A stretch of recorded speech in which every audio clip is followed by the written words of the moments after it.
fyddai ddim yn brechu'r plentyn? Mae'r risg yn sylweddol i fod yn onest. Wedig efo rhywbeth fel y frech goch. Mae yna nifer o achosion wedi digwydd draws y byd, yn sicr yn y wlad yma, dros Gymru, de a Gogledd Cymru yn y 10 mlynedd diwethaf, rhywbeth fel yna, da ni wedi cael achosion. Felly, a mae hwn yn rhywbeth heintus ofnadwy. Dydwch bod chi heb di cael frech goch o blaen, os ydych chi'n dod o draws rhywun efo'r frech goch, mwy na thebyg ydych chi'n mynd i gael o. Mae'r vaccin yn effeithiol iawn, felly mae lot well bod chi yn cael y vaccin os ydych chi ddim eisiau eich plentyn cael y frech goch. Hefyd, y frech goch yn gallu arwain at gymhlethdodau, fel pneumonia, llwydr ymenydd, a ddim yn aml, ond mae rhai bobl yn gallu marw ar ôl cael y frech goch. Pobl efo system immunedd. Mae hynny peth arall hefyd ydy bod y frech goch ei hun yn gallu arwain at wneud y system immunedd yn wan am gyfnod ar ôl i chi gael rhywbeth fel y frech goch. Felly, yn sicr mae rhoi brechlyn yn fwy saff na peidio gael o. Dwi wedi clywed bod brechlynau yn medru cael sgil-effaith a risgiau. Fys fod ddim yn well i mi adael ein plentyn datblygu ei immunedd yn naturiol? Gwir yw bod y brechiadau yn saff iawn, yn ddiogel.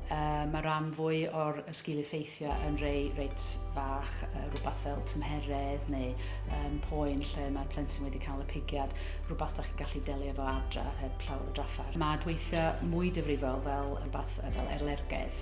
Mae gennym ni wastad rhywbeth i trin issues fel yna os dyn nhw'n codi, ond fel dweud pur aml mae hynny'n digwydd. Fodd bynnag, mae risgio o beidio a roi brechlyn yn lot fwy, llawer fwy, na actually roi nhw. A di'n bosib i system immunedd yn plentyn gael ei orlwytho gan frechlynu, pam bod nhw'n cael ei rhoi'r un pryd? Yr ateb wir ydy nid yw'n bosib gorlwytho system immune. Mae yna llwyth o potensial yn y system immune. A rydyn ni gyd mewn cysylltiad efo miliynau o germau bob dydd, a mae'r system yn ymateb yn iawn efo, yn ymdopi yn iawn efo hynny. Mae brechlynau, fel dyn ni galw nhw, combination vaccines, wedi dyblygu i lleihau y nifer o pigiadau sydd ei hangen ar eich plentyn, neu a hefyd y boen, wrth gwrs, sydd yn cyd-fynd efo fo, a hefyd mae'n haws i rhieni hefyd, achos dyn nhw'n gorfod troi fyny gymaint o weithiau. Mae brechlynnu yn cynnwys cynhwysion fel aluminiwm.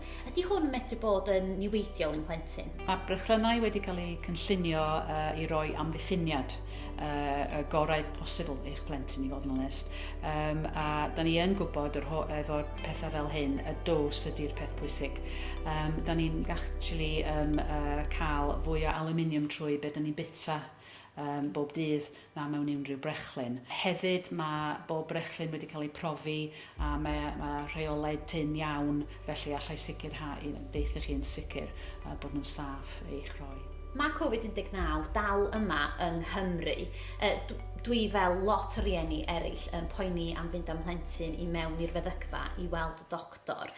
Pa fesurau sydd wedi cael ei roed yn ei lle i wneud yn siŵr bod fi am plentyn yn ddiogel a fysa fo'n well i fi ella gohirio yr apwyntiad ar gyfer y brechu? I fod yn onest, mae'n bwysicach nag erioed bod plant yn cael brechlynau ar amser. Mae nhw llawer fwy effeithiol pan mae'n gymerir ar un o'r amser iawn. Nid yw'n syniad da i gohirio brechlynau, oherwydd mae'n gadael eich plentyn agored i peintiau sydd yn mynd o gwmpas yn cynnwys fel y frech goch. Fel y soniwr cynt, gallai cymhlethdodau arwain at plentyn wyrach gorfod mynd i mewn i'r ysbyty, a mae hynny rhywbeth yn sicr da ni trio osgoi ar hyn o bryd. Safbwynt diogelu cadw chi'n ddiogel. Mae diogelwch chi yn bwysig iawn i ni, wrth gwrs, a cleifion a staff.